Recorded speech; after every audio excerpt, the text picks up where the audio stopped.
ang mga alamat mula kay Brittany's. Kung bago kayo sa channel ko, don't forget to subscribe, hit the notification bell, hit the notification button para sa more updates. Enjoy your watching Brittany's Official 8. Thank you guys for watching. Kung bago kayo sa channel ko, don't forget to subscribe, hit the notification bell, hit the notification button para sa more updates. Enjoy your watching Brittany's Official 8. Thank you guys for watching. Narito na naman ako sa aking mga kwentong alamat para sa inyo. Nakakapupulutan ng aral.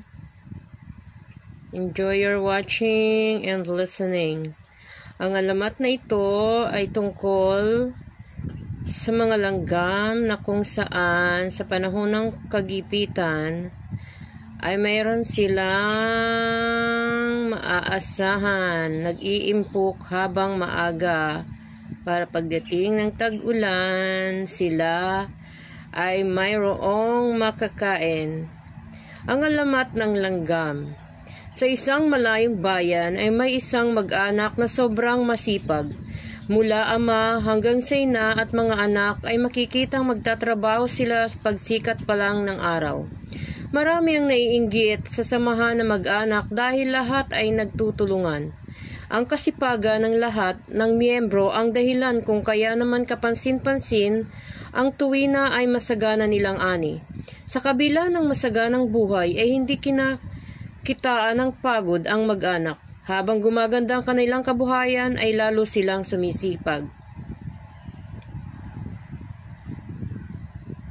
Sila ang gayahin nyo para kayo ay umunlad. Madalas ay payo ng matatanda sa iba. Nagkaroon ng tagutom sa nasabing bayan. Pininsala ng labis na baha ang pananim. Karamihan ang mga taga roon ay hindi nakapag-ipon ng makakain dahil nakuntento na lagi silang nakapagtatanim.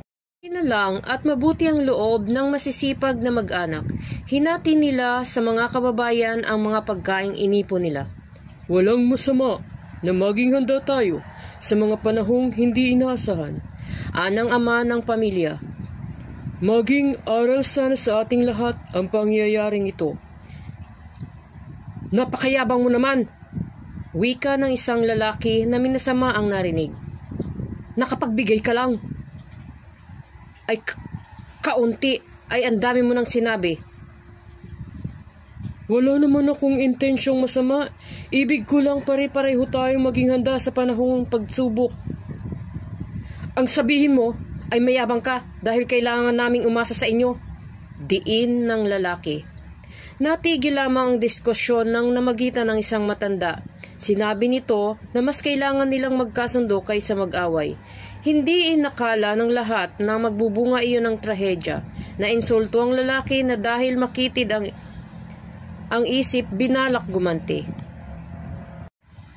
Isang gabi ay sinunog nito ang bahay ng pamilya na humantong sa kamatayan ng mag-anak. Nagluksa ang buong bayan. Nang hinayang sila sa pagkawala ng pamilyang nagbukas sa isip nila sa halaga ng kasipagan.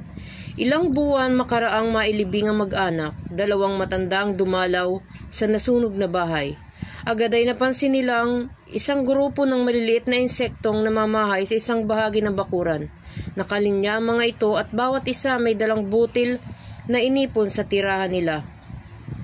Nagkatinginan ng dalawang matanda. Alam nila ang mga insektong iyon ang masisipag na mag-anak. Kaya't tinawag nila itong mga langgam. Ayan po ang kwento ng langgam. Kaya, 'di ba, sa mga kwento at mga alamat, makakakuha tayo ng aral. Sa nabasa ninyo at narinig at napanood ninyong video, dito nyo makikita na dapat tayong mag-impok habang mayroon tayong naiimpok. Dahil pagdating ng panahon, hindi natin alam, bukas, makalawa, darating ang unos sa buhay natin or sa ating pamilya.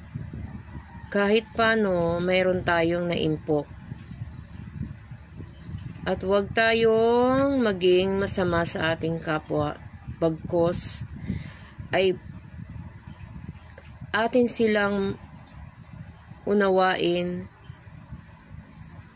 at ibalik natin sa kanila ang kabutihan loob na ipinagkaloob nila sa atin. Ayun lang po.